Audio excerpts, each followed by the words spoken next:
podamos ver. Entonces, sí, efectivamente podemos hacer la aplicación de todo lo que hemos visto paso por paso, ¿no? Desde el punto de vista estadístico, pero, pero sí, a nosotros nos interesaría ver, digamos, el nivel de correlación que tenemos acá. Entonces, ustedes tienen estas opciones dentro de lo que viene a ser el Excel, ¿no? En Data tienen la opción en Tools tienen la opción de lo que significa el Data Analysis, ¿no?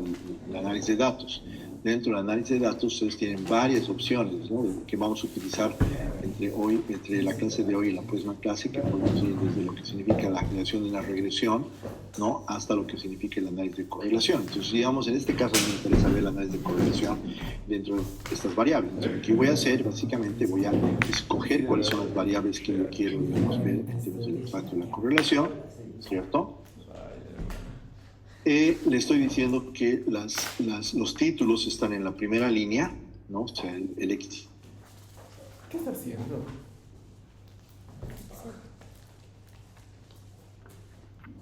Aquí abajo. ¿Ok? Entonces, en base a eso, lo que yo puedo hacer es sacar justamente el valor de la correlación. Voy a sacar la matriz, ¿no? Como pueden ver aquí, la voy a agrandar un poquito también.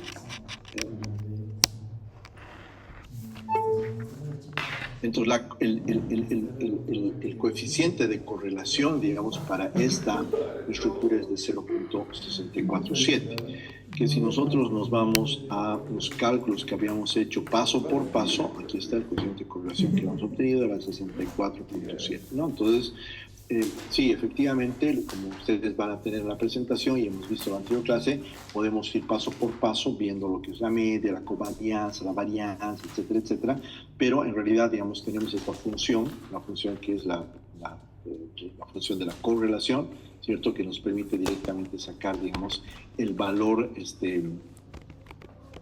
dice aquí también? No, el valor, digamos, de la correlación que existiría en ese caso. Entonces, la pregunta acá es, entre estas dos funciones, ¿no? ¿Cuál sería, digamos, el nivel de correlación? Entonces, sabemos de que mientras más cercano a 1, ¿no? ¿Qué decíamos, chicos? ¿Cuál era el tipo de análisis que habíamos determinado en términos de la correlación?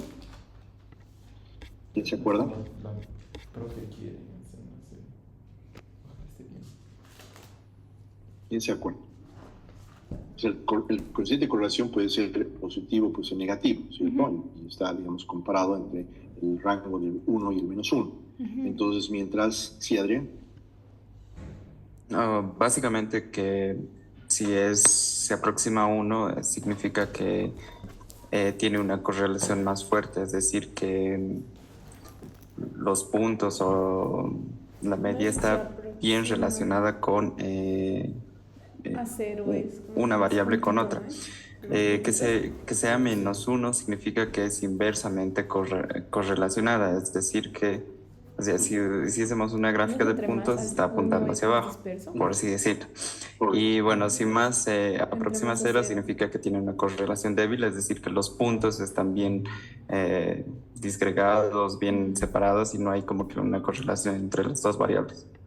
Correcto, sí, efectivamente, Adrián, muchas gracias. Efectivamente, chicos, o sea, en este caso, digamos, tenemos una correlación positiva, pero no es digamos, una correlación demasiado, digamos, alta. O sea, ¿eso qué quiere decir? Que sí, efectivamente, cuando una de estas variables, ya sea la X o la X en realidad en relación a la Y, digamos, se van a mover en la misma dirección, básicamente, ¿no? Pero no es, digamos, una correlación alta, ¿no? Es decir, que no es, digamos, una correlación altamente paralela, ¿no? Esto mismo se puede, digamos, esto es lo que es el concepto de Pearson, ¿no? Pero este mismo cálculo, chicos, se lo puede hacer con diferentes tipos de variables. O sea, aquí aumento, y eso sería algo que ustedes pueden hacer, pueden aumentar varias variables, utilizan la misma opción, digamos, de correlación acá y pueden sacar, digamos, aquí les va a salir una variable más y pueden ver la correlación entre esas otras dos variables, ¿no? Entonces, es súper importante porque, como decíamos en una clase anterior, ¿no? Y, decíamos justamente qué es lo que nosotros buscamos cuando tratamos de hacer una diversificación en términos de lo que viene a ser nuestros los diferentes, digamos, opciones en inversión, ¿no? Entonces, en la medida de que tengamos, por ejemplo, una opción que nos está mostrando un nivel, digamos, de correlación, digamos, positiva, ¿no? Entonces estamos viendo de que va a haber una tendencia, digamos, si va así, ¿no? Entonces la otra variable también va a ir de la misma forma, ¿cierto? Entonces, ahora, dependiendo del grado de correlación que existe, entonces si la variable va, digamos, de esta forma, si tengo un 1%, o sea, un coeficiente de correlación 1, entonces va a tener exactamente la misma forma, ¿no? Pero aquí el signo nos va a mostrar justamente el trend, o sea, la tendencia, ¿no? Por un lado. Ahora, ¿qué es lo que nosotros buscamos dentro de lo que significa una relación entre las variables? ¿No? Que hay una compensación. Como pueden ver en estos dos ejemplos que habíamos visto en la clase anterior, aquí veíamos, por ejemplo, hay básicamente una inversabilidad. O sea, ¿qué estamos viendo acá? Que mientras, por ejemplo, si yo comparo estas dos opciones, y este grafiquito lo voy a poner, digamos, acá, mientras ese está subiendo, este está bajando, ¿cierto? Este está subiendo, ¿cierto? Y este está bajando. Está subiendo y esto está bajando. Entonces, ¿qué es lo que estoy pudiendo hacer? Estoy básicamente combinando. Y al combinar, puedo llegar a una situación similar donde voy a poder tener una reducción en lo que va a significar mi nivel de riesgo y posiblemente la caída de lo que va a ser el retorno, ¿cierto? Va a también ser significativa, digamos, pero no a un nivel en el cual voy a, digamos, perder retorno. Eso es básicamente lo que nosotros tenemos que comprender dentro de este tipo, digamos, de características. Entonces, nosotros tratamos de alguna forma de nivelar y tratar, digamos, de que el impacto sea lo menor posible dentro de esta relación. Por eso es de que nos interesa ver el tema del coeficiente de correlación. Y esto justamente nos llevaba, ¿no? a ver, digamos, el impacto que esto representaba en términos del manejo, por ejemplo, ya de no solamente una sola variable, sino de lo que significaba un portafolio de variables, ¿no? Y lo habíamos visto también en la clase anterior, ¿no? De que nosotros lo que hacemos es básicamente es una composición de acuerdo, digamos, a los porcentajes que estaríamos nosotros distribuyendo en el portafolio. Entonces, por ejemplo, si aquí yo tengo, por ejemplo, una inversión en dos stocks con 50,000, digamos, en HT y 50,000 en collections, perdón, yo tengo básicamente un impacto relacionado a un 50% en uno y 50% en otro, de acuerdo al presupuesto que yo tengo, ¿cierto? Entonces, ¿cómo calculo yo el retorno y cómo calculo yo el retorno esperado y el retorno y el riesgo del portafolio, ¿no? Eso es un promedio ponderado, básicamente. Pues acá tengo el 50%, ¿cierto? Por un lado, el 50% y aquí tengo el otro 50% de acuerdo a las dos alternativas que tengo de inversión. Nosotros ya habíamos calculado, ciertamente, que teníamos un rendimiento, ¿no? Para cada uno de ellos, ¿no? Si nosotros nos referimos a los datos anteriores que habíamos calculado, permítanme ver si puedo encontrar esto rápidamente. Lo tenemos acá, ¿no? Estos eran los datos que habíamos calculado sobre el rendimiento que teníamos en el mercado de HT y de Collections 1.7, es el retorno. Entonces, lo que estoy haciendo, estoy ponderando ciertamente el valor de lo que viene a ser ese portafolio, ¿no? De acuerdo, digamos, al rendimiento que ya había calculado. Entonces, claro, lo que está pasando es de que no tengo, digamos, un valor del 17 que sería, digamos, solamente apostar a este tipo de opción, pero tampoco tengo un valor, digamos, de 1.7. Estoy como que promediando lo que significa que se llama el impacto en términos del retorno, ¿no? Pero esto mismo yo lo puedo ver desde el punto de vista del cálculo relacionado a lo que significa mi portafolio sobre la probabilidad. Entonces, fíjense lo que estoy haciendo acá. ¿Quién me está saltando esto? Lo que estoy haciendo básicamente estoy calculando, ¿no? el rendimiento, digamos, del portafolio por la probabilidad que he calculado, ¿cierto? Entonces, son dos approaches diferentes, ¿no? Entonces, en este caso, saco el rendimiento del portafolio, ¿no? Y sobre el rendimiento del portafolio, básicamente puedo yo determinar lo que significaría, digamos, el impacto relacionado a cada uno de de los rendimientos asociados con la probabilidad. Entonces puedo llegar y voy a llegar en realidad al mismo valor que había calculado anteriormente. Entonces, son alternativas, digamos, diferentes en términos, digamos, del cálculo. Ahora, vayámonos a nuestro concepto, digamos, de impacto, digamos, relacional sobre lo que viene a ser justamente el tema del cálculo del sigma, ¿no? Que viene a ser nuestra distribución, nuestra desviación estándar, ¿cierto? ¿Qué hacíamos? Tomábamos en cuenta el retorno, lo comparábamos contra lo que significaba nuestro retorno actual, que es básicamente que hemos calculado, lo elevamos al cuadrado y lo multiplicamos básicamente por la probabilidad, y eso le sacábamos básicamente la raíz cuadrada para determinar lo que venía a ser nuestra desviación estándar. Entonces, si hacemos ese ejercicio, fíjense lo que estoy haciendo acá. He tomado el retorno, estoy restando lo que es nuestro retorno esperado, ¿no? Del portafolio. En este caso hago lo mismo, ¿no? Para cada una de las opciones, le tomo su probabilidad. Permítanme pues volver acá. Lo que estoy haciendo, estoy tomando en cuenta este valor, ¿cierto? Lo estoy comparando con el 9.6, este valor lo estoy comparando con este, y así sucesivamente. Eso lo estoy básicamente elevando al cuadrado, ¿cierto? Lo multiplico por la probabilidad y con eso puedo determinar, le saco la raíz cuadrada, o sea, saco primero la varianza y luego puedo determinar la desviación estándar. Entonces, fíjense lo que ha pasado acá. Lo que ha pasado ha sido de que básicamente tengo una desviación estándar, o sea, un nivel de riesgo, ¿no? De 3.3% cuando estoy manejando una composición de un portafolio, ¿cierto? Entonces, cuando nosotros hacíamos, digamos, la relación en términos del impacto de cada uno de los stocks, teníamos, digamos, un valor de la desviación estándar mucho más alto, ¿no? Porque estábamos manejando un único valor específico a lo que significaba ese tipo, digamos, de elementos. Nos fijamos acá y volvemos aquí al dato. Decíamos, por ejemplo, el HT teníamos un retorno esperado de 7.4. ¿Cuánto tenemos ahora? Permítame un cachito aquí. Si yo lo veo aquí desde el punto de vista, y lo voy a poner acá del portafolio, aquí voy a poner así P de portafolio, y habíamos calculado que tenemos un retorno de 9.6, ¿cierto? Y teníamos una desviación estándar de 3.3, ¿cierto? Entonces, fíjense lo que ha pasado. Al haber combinado HT con collections, ya, el que hace una decisión X, porque podría haber combinado este con este, o puede haber combinado cualquiera, solamente para ver un poco el tema del impacto. Miren, el nivel de impacto de riesgo que tenía solamente al hacer una inversión en HT era relativamente alto, ¿no? En collections sí tenía un nivel de retorno bajo, pero tenía un nivel, digamos, de desviación también alto. Pero hacer una combinación en términos de un portafolio, ¿cierto? Tomando en cuenta los mismos niveles de probabilidad, fíjense, he bajado, por supuesto, el límite de mi retorno, pero estoy mejor que el límite inferior, ¿no? Y es algo, digamos, interesante. Pero fíjense el impacto en términos del nivel de riesgo, básicamente, que esto ha supuesto sobre la relación que tenía, digamos, de manejo, digamos, individual. Entonces, ¿a dónde quiero llegar con esto? ¿No? Entonces, en la medida que nosotros podemos ver los niveles de correlación que puedan existir, entonces podemos nosotros básicamente intuir cuál va a ser la dirección básicamente que van a seguir este tipo, digamos, de instrumentos en los cuales nosotros estamos tomando una decisión, digamos, de inversión. Pero estamos pensando, sí, efectivamente va a tener una tendencia positiva. Entonces, cuando hay una correlación positiva, sabemos que ambos se van a mover de la misma forma, ¿no? Entonces, eso puede ser riesgoso, sabiendo de que, digamos, tal vez los niveles que vamos a tener sobre el retorno y el riesgo, comparativamente dentro del portafolio, pueden significar un mismo tipo de tendencia.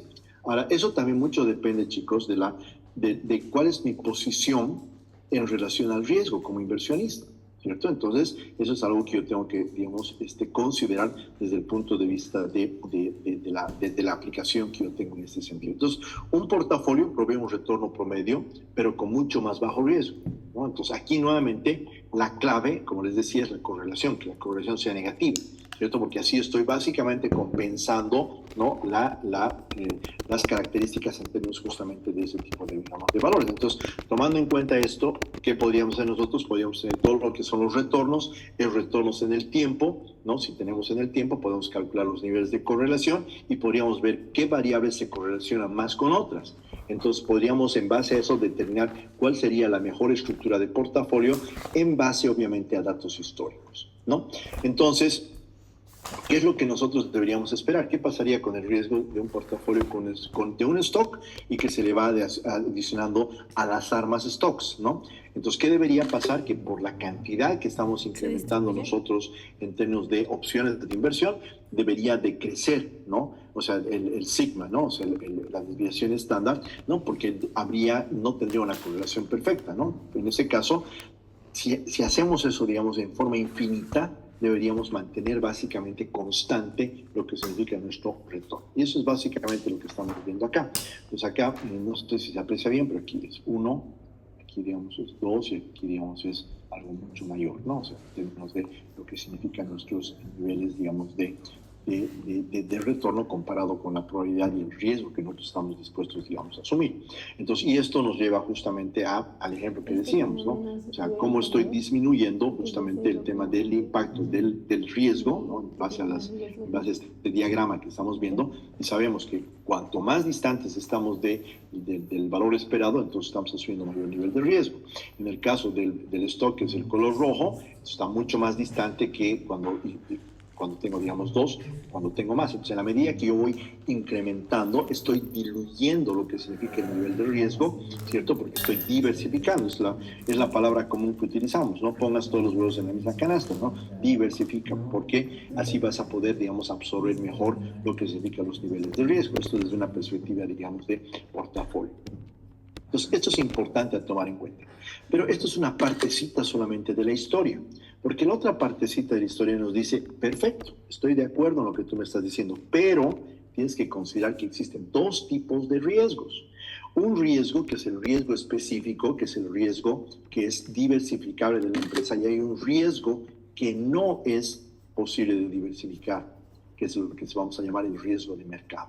Entonces, bajo esta gráfica, nosotros podemos ver que en la medida que, por ejemplo, nosotros vamos diversificando, o sea, la línea azul, ¿no? Estamos viendo aquí la línea azul, estamos aumentando, estamos haciendo un incremento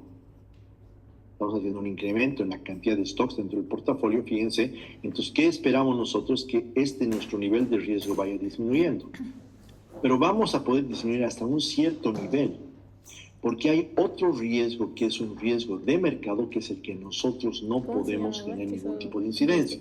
Aspectos geopolíticos, decisiones del gobierno, no sé, eventos del clima, ¿no? Terremotos o eventos que nosotros realmente no podemos controlar y que nos pueden, digamos, afectar. Entonces, por más que diversifiquemos al infinito, entonces nunca vamos a poder llegar a tener, digamos, un nivel, ¿no?, de riesgo equivalente a cero, ¿cierto? Justamente por este tipo, digamos, de elementos. Sí, pero profe, cuando manejamos, digamos, bonos, y voy a comprar un bono, digamos, del gobierno, acuérdense que veíamos eso en algún momento, ¿no? Entonces tengo un nivel de riesgo cero. Tienes una aproximación a un nivel de riesgo, ¿cierto? Pero si me compré un bono de Venezuela, tal vez mi riesgo no es cero, es mucho más alto, ¿cierto? Por más de que esté respaldado por una tasa libre de riesgo digamos, del gobierno. Pues hay que tomar eso en cuenta, ¿no? La teoría nos dice, ojo, hay un riesgo de mercado que hay que considerar. Y eso lo podemos distinguir nosotros a través de dos elementos.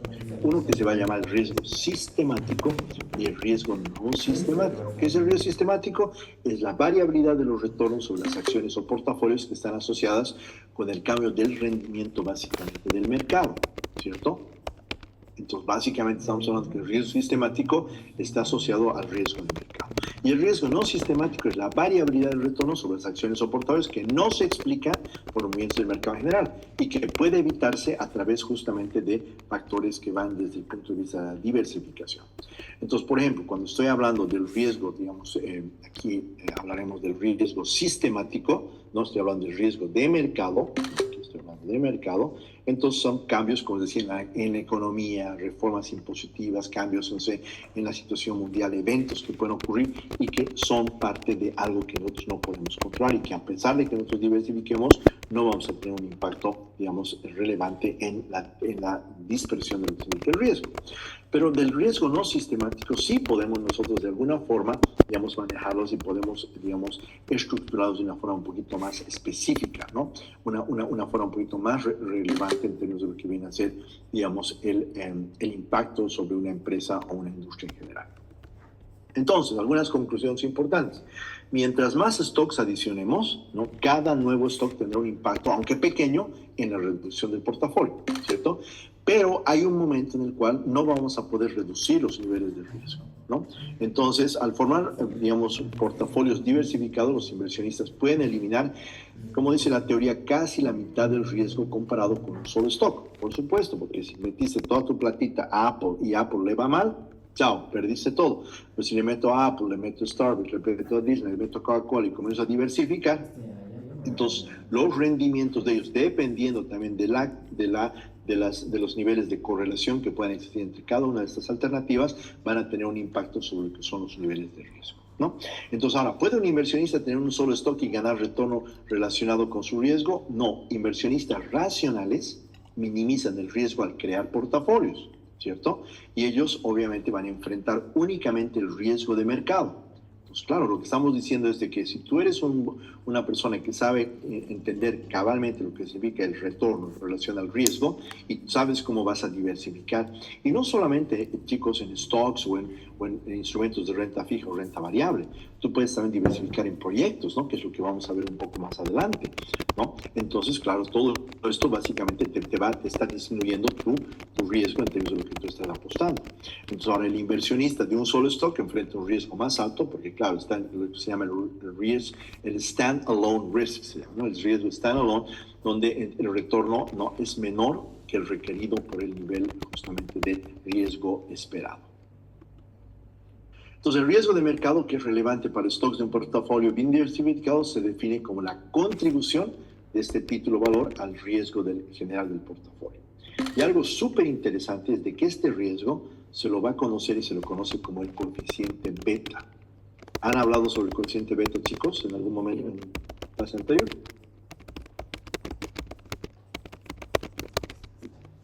Estaba en el WAC, ¿no ve? El coeficiente beta.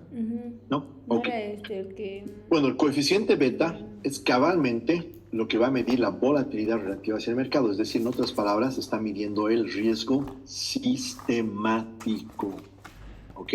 También el beta, solamente para que lo vean y tal vez en algún curso un poco más avanzado lo van a ver, el beta tiene dos características.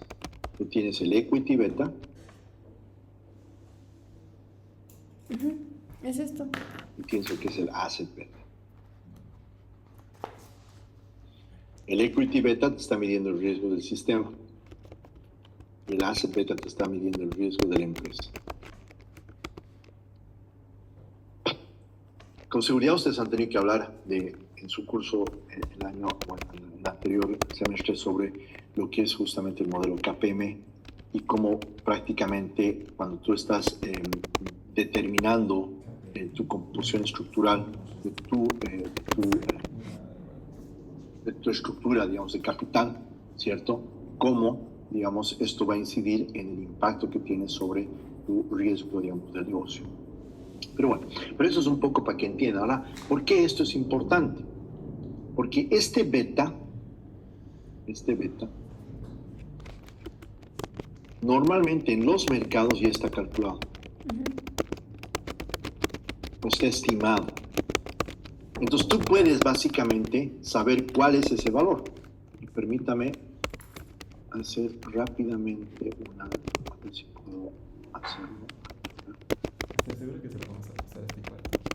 Creo que sí. Porque tengo solo esta y media. Este es el WAC. Ya.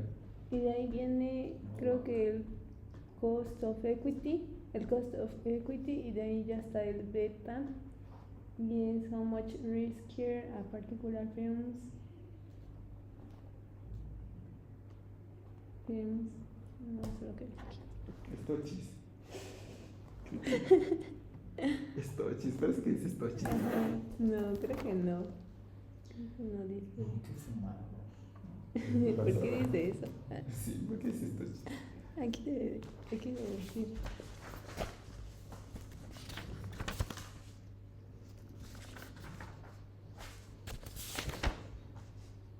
I'm pretty sure. Bueno, chicos, entonces, ¿Ustedes están familiarizados, chicos, con la plataforma de Yahoo Finance? No. ¿Ya? Sí, un poco, profesor. Ok. Bien. Yahoo Finance en su momento era una plataforma súper útil, muy interesante para utilizar, ¿no? Sin embargo, ya ha comenzado a tener muchas restricciones en el tipo de información que uno, digamos, puede obtener. Entonces, aquí aquí creo que es lo que estaba viendo justamente el Yahoo Finance, que es el Yahoo Finance, ¿no? Entonces, vamos a hacer la prueba con dos, ya, con esta, que es Apple. Voy a poner, digamos, Apple, ahorita se me ocurre, digamos, esta empresa, ya, y aquí no.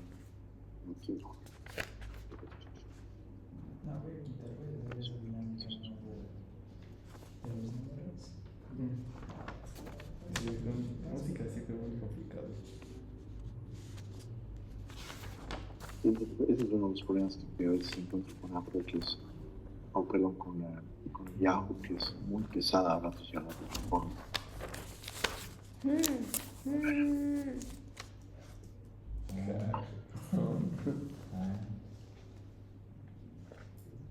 Stock. Está chido. ¿Qué dice Pachi?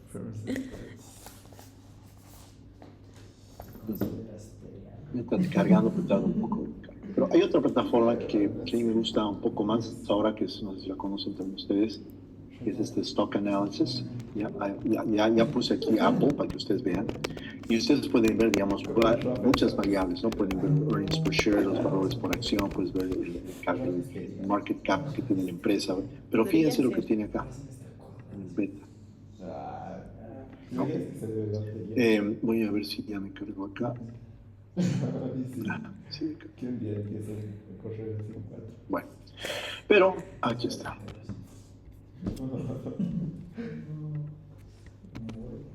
Sí, ahora eso sí ya sería incómodo. Bueno, chao.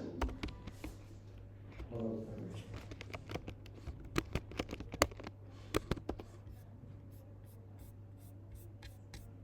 Mira. Aquí está. Fíjense, de la misma forma me está sacando un beta, ¿no? Del mismo valor de 1.11. Entonces, el beta es justamente el nivel de riesgo, el riesgo del sistema que básicamente se está absorbiendo a través del impacto que tienen los retornos de esta acción en relación a lo que está pasando justamente. ¿Ya? Entonces, por eso es relevante, chicos, como una medida de riesgo, entender lo que básicamente es el coeficiente beta. Ahora, voy a volver a la presentación. ¿Pueden ver la presentación ahora, chicos?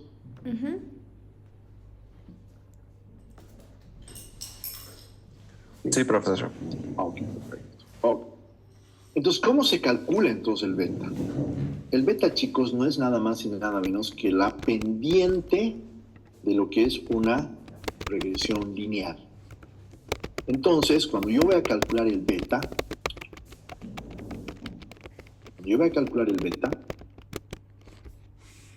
estoy básicamente haciendo una regresión lineal entre los retornos de los stocks, ya, o sea, de mí, digamos, en este caso, de Apple, comparado contra los retornos de un portafolio. Entonces, normalmente en la práctica, cuando se hace este tipo de cálculos, se utiliza un portafolio que puede ser, por ejemplo, un grupo de empresas. Por ejemplo, se utiliza un índice como es el SP500. ¿Qué es el SP500? El SP500 es un índice que agrupa las 500 empresas más representativas del mercado de los Estados Unidos. Tienes SP500, tienes SP400, tienes SP600, tienes el SP1500. Bueno, tienes diversos, digamos, portafolios que ya están construidos, ¿cierto? Entonces, lo que tú haces, alineas ambos datos, los retornos de tu mercado, asociados al retorno del portafolio, con los retornos de tu empresa. ¿Por qué esto es importante ver? Porque en la medida que tú estás ajustando estas dos variables, vas a poder generar una línea, ¿no?, que es la que te va a mostrar cuán lejos están las diferentes variables asociadas en lo que significa, digamos, el impacto de la creación de tu ecuación, tu regresión lineal, que es en realidad una ecuación lineal, ciertamente, y cómo la pendiente, es decir, cómo está esta línea, ¿no?, estructurada, ¿no?, te va a representar el nivel de riesgo donde estás asociando lo que está pasando con el mercado con lo que está pasando, digamos, con tu retorno, ¿no? Entonces, eso es básicamente lo que mide, y es lo que se llama la línea característica, que va a describir la relación entre los rendimientos de un valor individual de Apple comparado con S&P 500, que es el portafolio. Entonces, dependiendo si tengo mayor o menor rendimiento comparativamente, es de que yo voy a poder determinar básicamente el impacto que esto representaría sobre mi nivel de riesgo sistemático.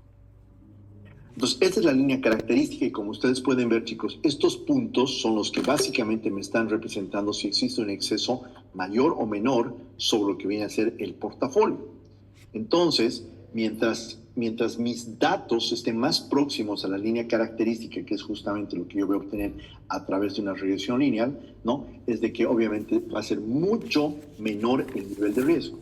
¿Por qué? Por la pendiente que yo voy a tener, ¿no? Entonces el beta nuevamente es básicamente la medición en la forma en la cual cuán lejos se encuentran los retornos que tengo como empresa de lo que está pasando en el mercado. Es una forma, digamos, de poder entender este tipo, digamos, de impacto y de característica. Entonces, el beta es un índice de riesgo sistemático. Mide la sensibilidad de los retornos de una acción a los cambios de los retornos sobre el portafolio de mercado. Y el beta de un portafolio es simplemente el promedio justamente de los betas. Entonces, ¿cómo interpretamos el tema del beta? Como pueden ver, de acuerdo a la pendiente, mientras mayor sea 1 ese beta, significa de que es más agresivo, es decir, que tenemos mayor impacto en términos del riesgo.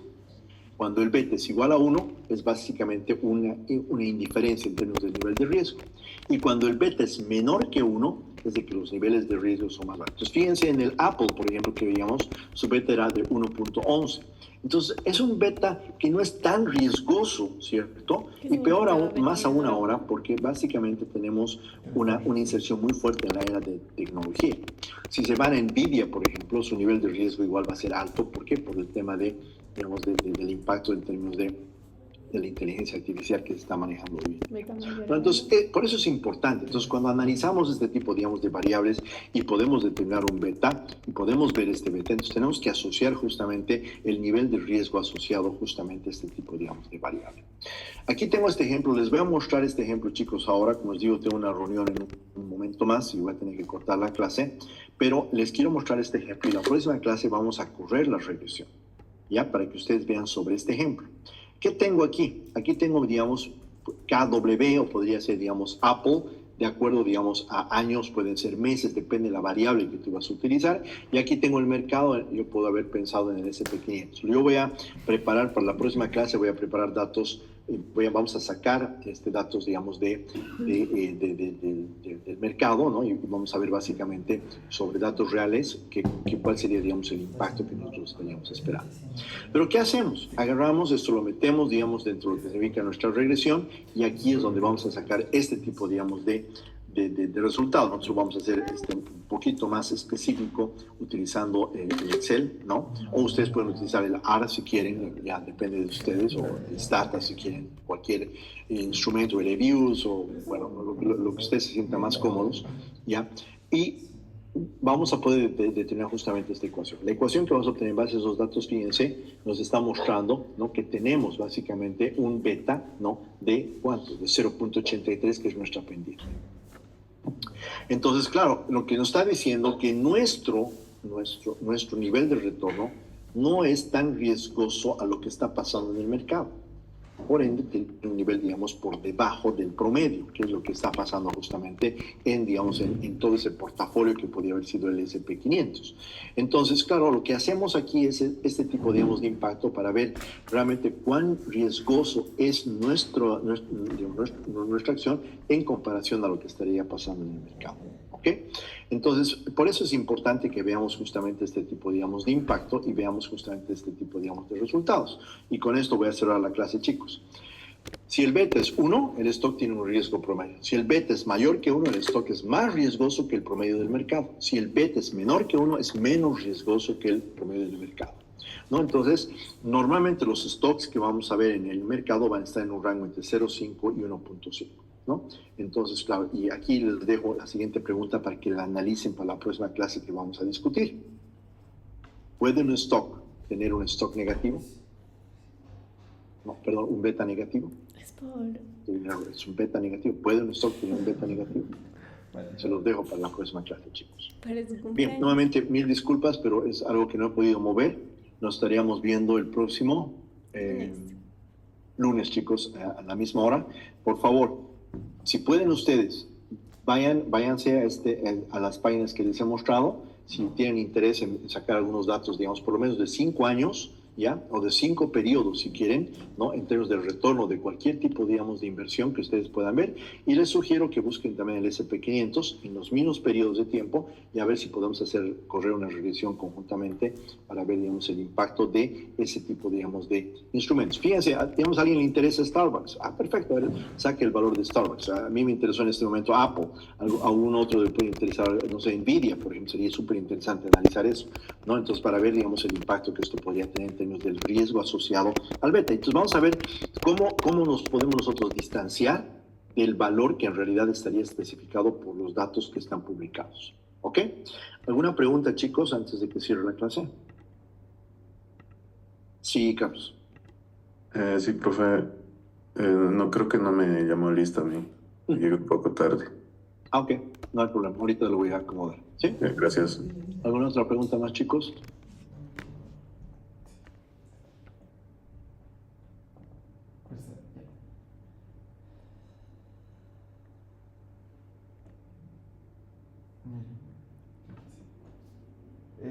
Profe, disculpe, yo igual llegué tarde, entonces no sé si también me podría considerar.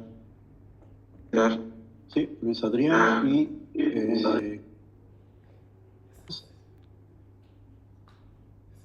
¿alguien más? Luis ya está y Carlos ya está. Ok. Super, chicos, nos vemos el próximo lunes entonces. Mil gracias. Que tengan una buena tarde. Hasta luego, profe, que le vaya bien. Hasta luego, bro.